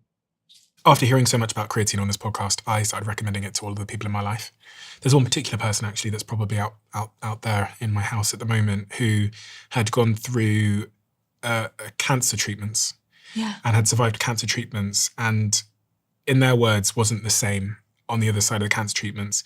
And I talked to her about creatine, and she said to me the other day, I think the exact quote was, "I feel like I've got my life back," because she's been taking creatine every single day for the last, I'd say, 5 months or so. It's funny you said that, because just recently, in the last 2 weeks, this study was done to show the anti-cancer effects of creatine. And if my memory serves clear, they dosed it at 0.36 grams per kilogram of body weight. So if you are a 70 kilo person, if my mathematics is correct, you're looking at around 25 grams of creatine per day that can have the anti-cancer effects. So the study you're referring to, I'll put up on the screen as well for anyone that wants to see it. It's the NANS 2025 study, which was a major study involving over 25,000 adults, found a linear negative association between dietary creatine and cancer prevalence. For every standard deviation increase in dietary creatine intake, the risk of having cancer decreased by roughly 5% to 18%, depending on the demographic. That is wild. This protective association was strongest in adults over the age of 50, suggesting that as we age, maintaining higher creatine levels might be more critical for cellular health and immune surveillance. Well, if you think about life and think about energy, we need energy to survive. We need energy to fight off infections. We need energy to fight off stress, preserve our normal bodily functions. So when we are at the mercy of a low energy crisis, we can't fight off tumor cells. We can't fight off these debilitating diseases. So it actually makes sense that with more energy and with more functional energy, meaning like if our cells can function better, it makes sense that you can see a reduction in cancer incidence. Likely, you can see a reduction in Alzheimer's disease incidence. When I said that creatine works in the background of stress, also there's been phenomenal research to show that you can basically creatine your way out of sleep deprivation. So if you've had a long night and you're sleep deprived, maybe you slept 4, 5, 6 hours, you're sleep deprived, you can take high dose creatine in the form of around 15 to 20 grams a day, and you can reverse the negative effects associated with that sleep deprivation. Does it matter what time you take the creatine? It doesn't matter what time you take the creatine. It doesn't degrade in hot water. You can take it anytime throughout the day. And it doesn't matter whether you're taking it right before exercise, during exercise, after exercise. It works phenomenally. Some people, researchers are now wondering if taking it at night before bed helps with sleep performance. And I think that that's a really exciting area. But the one thing that I want to tell everybody, because a lot of people are scared of this biomarker called creatinine, meaning that my doctor said that to me. Yeah, so meaning that you've got a high creatinine level. And this is a marker it's one marker of kidney function, but this is where I find it really invaluable. And this is where a lot of the nonsense comes around on Instagram and social media. A lot of people say, well, I had so much creatine that my doctor told me to get off it because my creatinine levels were high. But creatinine levels are high during times of stress, during times of intense physical activity. And also people who have a lot of muscle mass, That's higher right. muscle mass, that's you, must be. have higher creatinine levels. What you want to test, a greater marker of kidney function and GFR, is cystatin C. So all you have to ask, it's really easy, ask your doctor, could I please get cystatin C in my blood work? And if that is elevated and not within normal range, then maybe get off creatine. But right now, I cannot see any reason as to not have creatine every single day. I think every single person, no matter what age you are, everybody should be supplementing with creatine. Now, there was this recent study that came out on menopausal women. And it was a really small study. It was a randomized control trial. And they split women into 4 groups. And these were perimenopausal women. They split them into low-dose creatine, where I think they were having 750 milligrams a day. Medium dose, which was around 1.5 grams a day. Then they had them supplement with a range of both creatine monohydrate and creatine hydrochloride. This was a hydrochloride creatine study. And then there was a placebo group. What they found was a very small study, very small group. What they found was that those in the medium range, having the 1.5, had substantial increases in their mood and their cognitive functions. So creatine is now being explored in females across the lifespan as it relates to perimenopause, pregnancy, menopause, and dementia. So it's phenomenal. The only thing I want to point out, what you want to look for when it comes to creatine are 2 things when it comes to manufacturing standards. You want to look, A, has it been NSF certified? And B, you want to look for, is it CreaPure? And that's the gold standard of creatine. And it comes from Germany. And so the one that you've got there, I can tell it's not CreaPure. Excuse me. I know my creatine. How can you Stephen. tell what it is by looking at it? I can just tell. I bet you $1 million that it is the brand that I think it is, because it's got this powdered icing sugar substance. If it was pure gold standard CreaPure, it would be gritty. The reason why it's like this is because a lot of manufacturers want to add these different agents in there in order for it to mix well. This probably mixes really well. A lot of people also complain of feeling GI distress when they take it. And all I have to say is that's not a reason to stop taking it. Maybe take 2 grams at a time, maybe take 3 grams at a time, but don't stop taking it. What do you test for with your own health, and how frequently do you test? I test every 3 to 4 months. What do you test? Oh, I do everything. Really? I just did lab work December 15th, the day before my birthday. I do it, around that age. But every year, funnily enough, I test my biological age. What is your biological age? It came back as 22. Fucking hell. What's the most important test they don't typically do that you think everybody should be doing?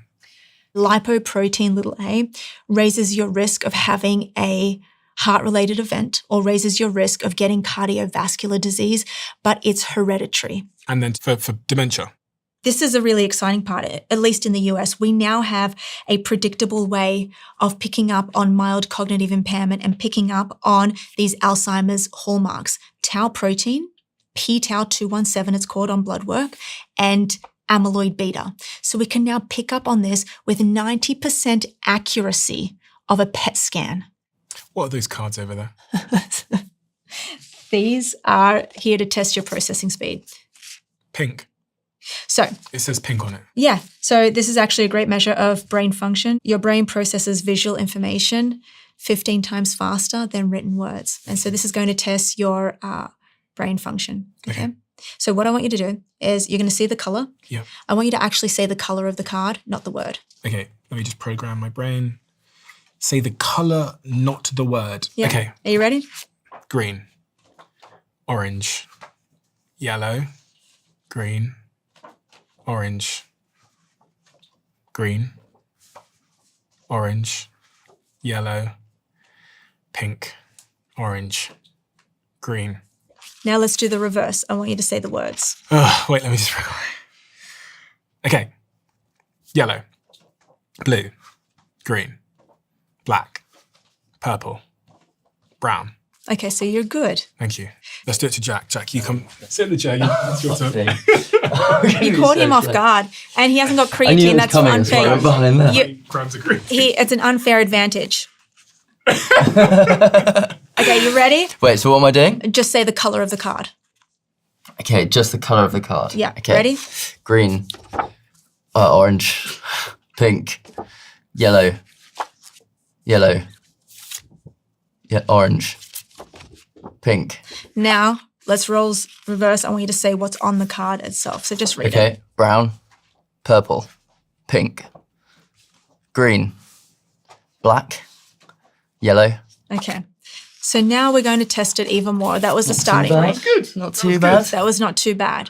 So I want you, actually involves us standing up and using a tennis ball. So we're going to train your visual cortex, which sits at the back here in the occipital lobe. We're going to train your processing speed, your reaction time, your hand-eye coordinations. One of the best exercises that you can do, physical exercises, is actually hand-eye coordination drills. Tennis, racket sports, but I'm going to show you what 5 minutes a day can do for your cognitive reserve and your brain performance, just using a tennis ball and an eye patch.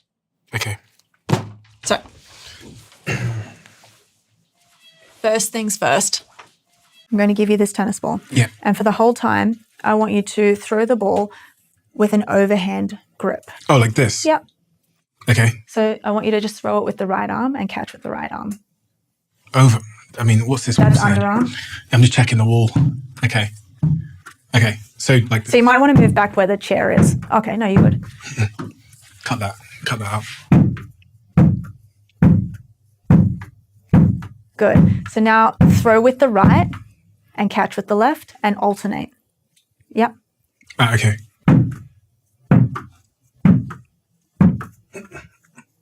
You've got it. So what we're doing, we're engaging almost all the executive functions now. You've got hand. You should Cut be that able to out. do this for a minute. Okay. Okay. Now we're going to make it even harder. It's like placing weights Go on, you do it as you. well.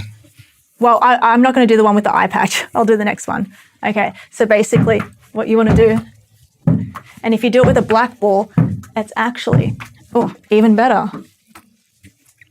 So now we're going to make it a bit hard and a bit neurally demanding. We're going to put an eye patch on you, which is really going to block out like 50% of the vision.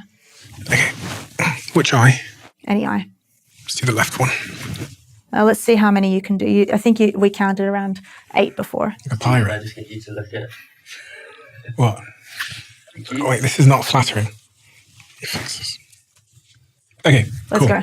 Oh, that's so different. Yeah, Wow. This feels significantly harder. I know. Let's go. This feels like really hard. Let me just double check. Fucking hell. Wow. That's so hard. This is There you go. You've got it. joking. Okay, let's alternate now. Left hand, easier. right hand. Left hand, right hand. Like this. Yeah. You're training your visual system to work under load and under stress. So when you do this, Fuck. I'm interrupting you. No, it's okay. You got it. You got it. You got it. Good, good, good. And then to even make it even harder, okay, stand on your right foot Yeah. and put your other foot. There you go. What, on one leg? Yep. Standing on one leg is now engaging the cerebellum. Okay. We're getting spatial awareness. Let's go. Posture. Left, right, left, right? Yep. Oh my gosh.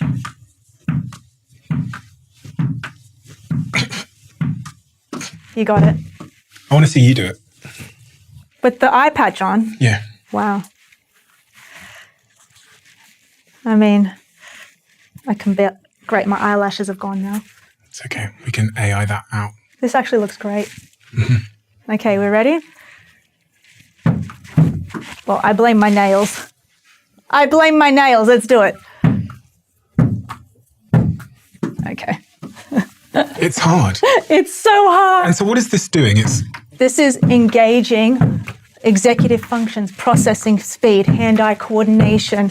And you did this with NBA players? I did this with NBA players to improve their executive functions, decrease their reaction time.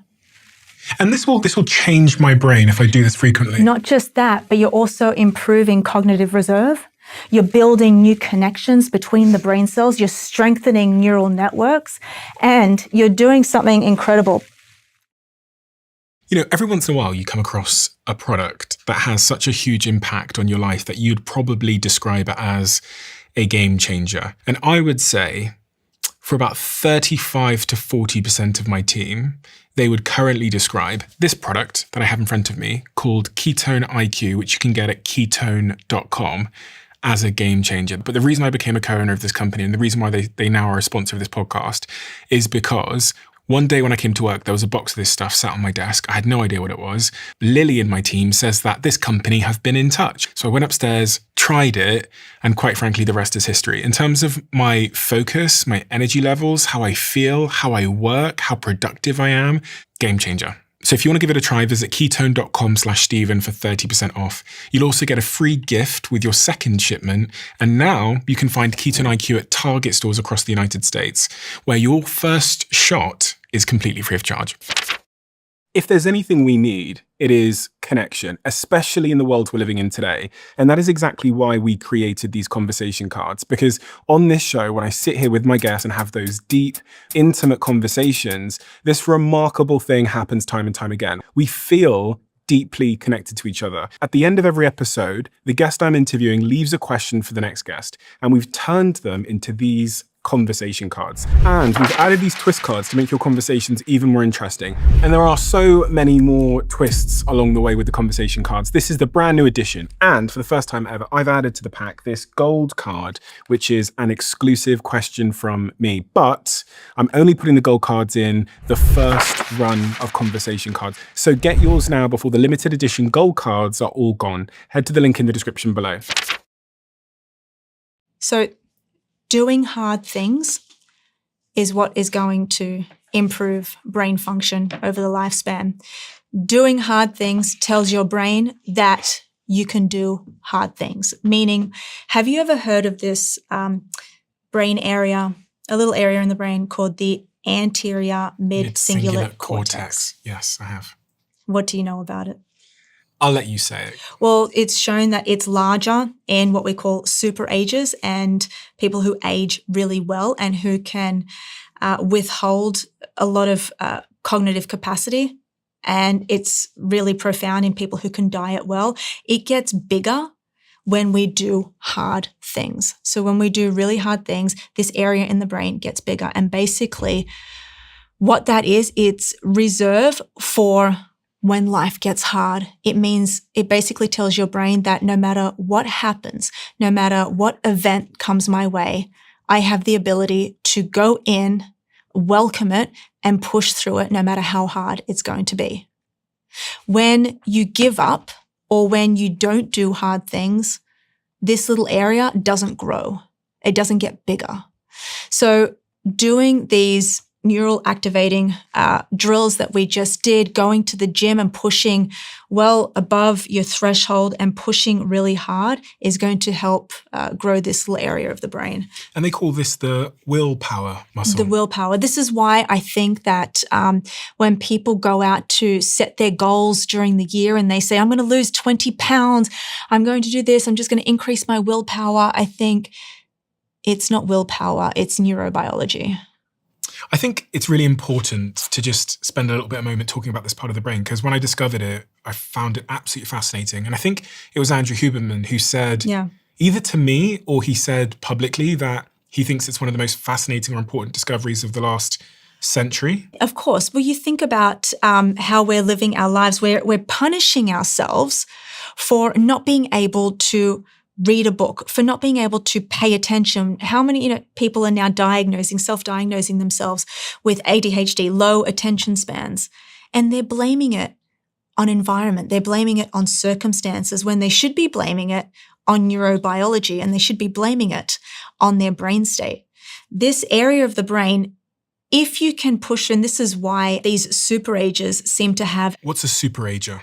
A superager is somebody who is aging well. So they're going through life, low cardiovascular disease state. They've maintained their cognitive functions. They're at the age of 80, 90 with a VO2 max profile of maybe a 50 or 60-year-old. So they're aging quite well biologically. So these, superagers have many, many different facets to them, and one of them is a larger mid-cingulate cortex. Conversely, the AMCC, anterior mid-cingulate cortex, shrinks in people who live sedentary lives or avoid challenges. It literally atrophies if you play it safe in life too often. Growth only occurs during resistance. If you love taking ice baths and you take one, your AMCC doesn't change. If you hate the cold, but force yourself to do it anyway, the AMCC grows. Scientists now view the AMCC as the seat of the will to live. Its size and activity level are strong predictors of how long an individual will survive after a major setback in their life, whether it's a health setback or a surgery. There's something really philosophical about that as well. I don't know if you read Stoicism or anything, but it really dates back to how the Stoics lived their life, especially Marcus Aurelius, with being able to push through hard times. Little did they know that it was this little area in the brain.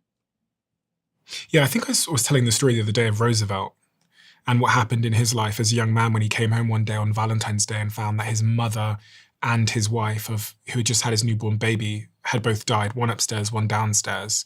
And he went off to the Badlands for 2 to 4 years. The Badlands in America were just this horrific natural place where he'd get up at 4 a.m., ride these horses in the freezing cold where the horses would literally die standing still because it was so horrific. He did that for 2 years to deal with the grief. But when he came back to New York City after the 2 years in the Badlands, all of his friends said he was just a completely different man. And what they now know from a neuroscience perspective is that he didn't just build his muscles. He literally rewired his brain. He went on to become the youngest US president of all time. He got shot during a speech and carried on doing the speech. He led the charge in various wars. He's just this unbelievable person. I think he won the Nobel Prize. And they point at those 2 years in the Badlands and say, actually, that forged not just the man, but his brain, his AMCC. The studies also show that athletes consistently show much larger AMCC volume. And studies show that individuals struggling with obesity often have smaller AMCCs, but it begins to grow the moment they start a successful, challenging dietary or exercise intervention. It's that word challenging, because when you place stimulus upon a system, it adapts and grows. And that is neurobiology at its most infinite source. And this is why we get the breakdown of these synapses. This is why we get into a place of going from 5,000 to 10,000 connections to 2,000 or no connections. These dendritic spines end up breaking down because we don't do the hard thing. And I also think, being deep-rooted in neurobiology, you can see that everything is cause and effect, and it's a cycle. If you don't do the hard thing, you don't grow the AMCC. You don't grow the AMCC, you don't do the hard thing again. And it's just this loop and it's this cycle, which is why so many resolutions, New Year's resolutions, end by February 1st. It's why we have the obesity epidemic. It's largely why I think we've got a crisis of people not being able to meet their goals. I'm just fascinated from an evolutionary perspective as to why we needed one and why it wasn't just always big. In the pursuit, evolutionarily, in the pursuit of hunting and going out and hunting for food sources and being motivated to do that in a near starvation state when times were tough.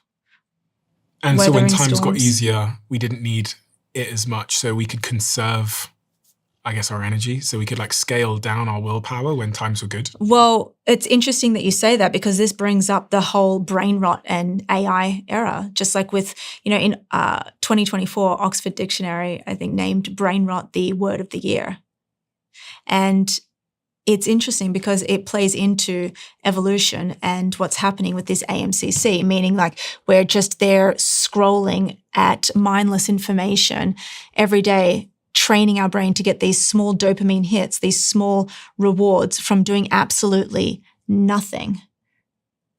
What do you think of these chatbots that everybody's using at the moment to write for them and think for them, etc.? Oh my God, I think it's on the spectrum of being so incredible, but being so detrimentally harmful. I know this with myself. So I was a mathematician. I did my master's of mathematics, and I was able, Stephen, to the trigonometry and pure calculus that I could do back then with just my head and a pen was fascinating. Now I'm going out and I'm calculating on ChatGPT the bill, the 20% tip on top of this bill. How much does it cost? And I think, how dumb am I actually getting? So I think it's both good and bad. I think the rate of decline we're seeing in people reading books and exercising their brain is declining, and our ability to think and use our cognition is declining. Louise, I've waited a long time to ask you one particular question, which is, I think, is very important, which is, you're clearly very passionate about this stuff. One might say you're pretty obsessed with it. You come across as pretty obsessed. Do I? You do, yeah. Why? We are living in a society that doesn't allow women to ask for what they want. We're living in a society that doesn't allow women to ask for what they need. And when this happens, it results in 70% of all Alzheimer's disease cases being women. It results in 80% of all autoimmune diseases being female.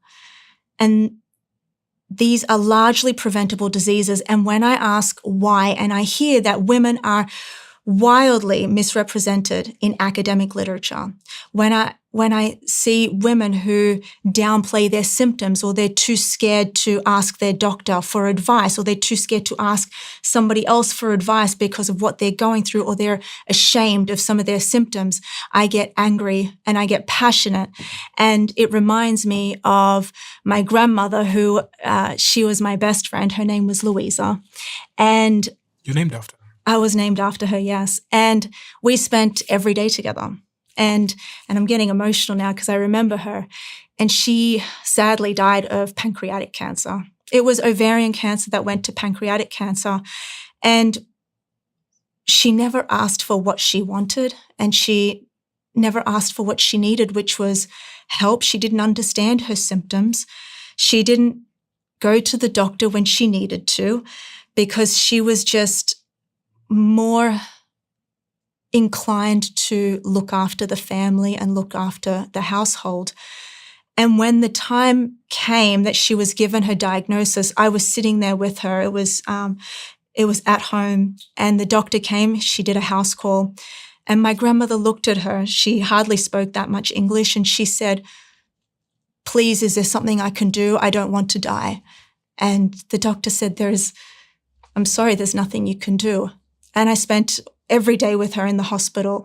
And I think about that. It's been almost 20 years now, but I think about that moment and I kick myself thinking, why didn't we get her a scan? She told us several times that her stomach was hurting. She told us several times that she felt pain.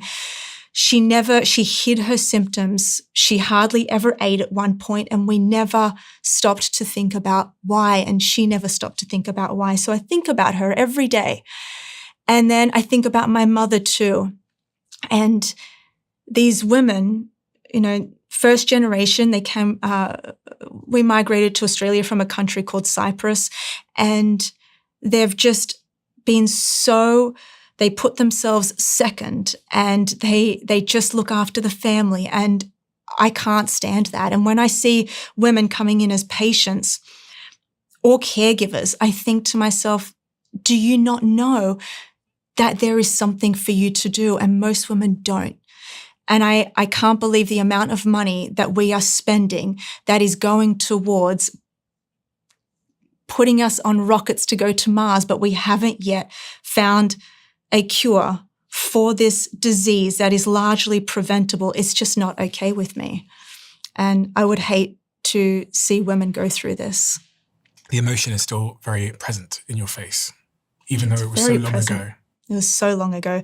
I mean, I was very close to her. I'm very close with my mother. I check in with her twice, 3 times a day. And I just don't think it's fair. I think women deserve the truth. They've been lied to. They've been underrepresented. And we need to change that. With Louisa, your grandmother, what are those range of emotions that have turned into this incredible fire you have? Anger. Anger is at- one of the emotions. Anger at society that places women to be everything, to be a mother, a caregiver, to go to work, to represent the family. Women represent 51% of the total population. And then it becomes, I feel, political, if that's an emotion, because you think about healthcare. You think healthcare should be accessible to everybody, but it seems as though, especially in this country, that healthcare is only really accessible by those with a high socioeconomic status. And that I'm not okay with. So it does become political, even though I guess healthcare is political because policies have been set, but a woman in need is apolitical. And my grandmother was apolitical. And her needs just were not met. Anger. Frustration at the system, frustration at the fact that we still have only 4% of women taking hormone replacement therapy in fear that they're going to get this disease, that they're going to get breast cancer. Utterly frustrated at the cycles of administration who vouch to help you. You look to your government and your administration to look up to guide you when you have Secretary Kennedy in 2014 go on national television and say, vaccines are totally safe. I had all my kids vaccinated. They've eradicated some of the most deadliest diseases that have plagued this world. Vaccines are so safe. To fast forward to 2025, saying vaccines are so unsafe, do not trust your medical doctor. You need to take your health into your own hands. You start to lose trust. And it's not that we're uninformed. It's the fact that we are confused because we hear vaccines are bad. Oh, vaccines are good. Vaccines are really good. Take them. Don't get your kid vaccine. You've got women here who don't even know they don't even know how to get on the internet or order a blood testing. You're expecting them to take their health into their own hands. So it upsets me that you see women who are so vulnerable being sold a vaccine lie, which could potentially save them from a disease, which could potentially save them or their child from getting the flu, hepatitis B, meningitis, which was just eradicated from the vaccine schedule. This is not meant to be political. I'm a scientist. This is not propaganda. This is not ideology. This is just women who deserve to be treated better. You're 36. Louisa passed away when you were how old? Oh, I was probably 18 at the time. You were 18? Around that, 18, 19. When she got the diagnosis? Yeah. It was very fast. It was within a 2-month time frame, not even. And had she not got that diagnosis, and had you not sat there and watched her ask that doctor if there's something that she could do you think your career would have taken this course? I became utterly obsessed with disease management, but when I first saw a human brain, I was 21. I was in a lab and we had to go into a cadaver lab and I saw a brain being harvested from a body that was donated. And I stayed back that day, I remember. And I helped in the pathology lab. And when I saw that brain, I knew that I wanted to dedicate my life to it. So ever since then, I've been in ORs and it's where I feel most alive. Why? Why did you want to Because- dedicate your life to it? Because when you know what the brain is, that it is responsible for the life that we have, and you can use it for your advantage to overcome any obstacle that comes your way, you become obsessed with understanding it. Metacognition is thinking about your thoughts. And every day, if you can think about why you think about the things you think about, you can challenge yourself to overcome any adversity. Is there a cost to your obsession and your passion? Yes. What's the cost? I moved away from my family to be surrounded by the greatest neurosurgeons in the world, which I am. And I'm very thankful for that. I moved away from a population of 22 million to come to the hardest city in the world, New York. New York City. Are you still paying a cost? I'm still paying a cost. My health pays a cost. I've missed family events, traveling for my career. But I wouldn't have it any other way, because the people that I've met have forged the way for me to live the life that I want. I'm surrounded by incredible thought leaders in health and medicine. And So what is success to you then? At the deepest possible level, what is success? We meet again in 10 years' time, you say, my life has been a success, or I feel successful. Louisa says, I am a successful woman. What does that mean? What happened? being able to control my brain states. Being able to control your brain states. I think that the ultimate form of success and high performance, or being able to perform at your peak, is being able to go from brain state to brain state and then be able to recover. What do you mean by brain state? Meaning like being Tiredness. able to get switched on when you need to be switched on and invite the neurotransmitters involved in that, norepinephrine, adrenaline, dopamine, but not having that in constant overdrive and being able to know when to switch off. And I think that that is what high performance is. The book that changed my mind on that was Flow by Mihai Csikszentmihalyi, which actually speaks about the flow state. So being able to know how to separate yourself in these states. Any goals outside of your professional goals? Kids, family, life. You have kids, family? Yeah, definitely. It's tough, isn't it? It's tough. I was saying earlier to my friend that, kind of just thought the minute I wanted to have kids, they would just appear. But it's not so straightforward. That's what I thought too, until I realized, oh, but I'm the woman. I actually have to bear the children as well. Which is a big sacrifice. And an A honor and a sacrifice. privilege. It's an honor and a Yeah, privilege and a I- sacrifice that I think everybody, I think I definitely want. Are you hopeful for all of your professional endeavors? Yes. You are hopeful? I'm in control. You think we're going to move in a good direction as a society as it relates to Alzheimer's and... Yes, I'm hopeful for that. I'm hopeful for the message that I'm getting across. I think social media is providing the platform for free education and for people to understand that they have agency over their brains. I'm not hopeful for anybody saving us or coming in and giving us a easy way forward. Do you ever have days where you wished you were less obsessed with your craft? Has there ever been a day where you're like, I wish I was just a little bit less captivated by this? Sometimes I do, yeah. I think if I didn't, well, I'd be probably back home in Australia living an average person's life. I'm not saying that that's it. I'm just saying, maybe I would have done my life differently. I have days like that where I think,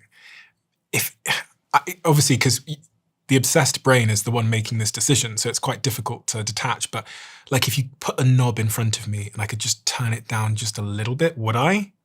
Now, my obsessed brain is the one making this decision. So my obsessed brain's not like, fuck it, turn it up. But I think, I do wonder sometimes, I am the way that I am, right? But I do wonder sometimes if I would be happier overall if I could just turn it down a little bit. But isn't the whole point of life to know thyself and in pursuit of something bigger and better? Yeah, it is. But I just sometimes worry about what I'm sacrificing and whether at some point, I don't know, when I'm on my deathbed at 80 years old, I'm going to look back and say, actually, I made a bad trade. Well, exactly. But we're never going to know that. I think about Someday that I often. I know. You think about that often, and you think, well, if the world came to a collapse tomorrow, what would you regret today not having done? I think it would be like making more memories with people I love. I think that's one of the big ones. I think. Did you hear what you just said? Yeah. Making more memories. And imagine losing those. Imagine Yeah, a life full of like, unthinkable. Creating these experiences and these memories to have them being taken away from you. Yeah. To not being able to recognize your wife, your kids, and looking in the mirror and not being able to recognize yourself. That's why Alzheimer's is just such a disgusting, sinister, like horrific thing. Because, it's just that's the most heartbreaking thing to lose someone while they're still alive. Yeah, and to lose yourself. We've got this one woman who looks in the mirror and she says, "Who's that?" Really? Yeah, and it's sad because 2 years ago she knew who I was, and now she asks, "Are you my daughter?" And when you're confronted with that every single day, it gets you thinking. You don't live a normal life. You don't live an average life because you do think about every facet of medicine. You think about history, you think about diseases, and then you think about life and the people that you spend the most time with.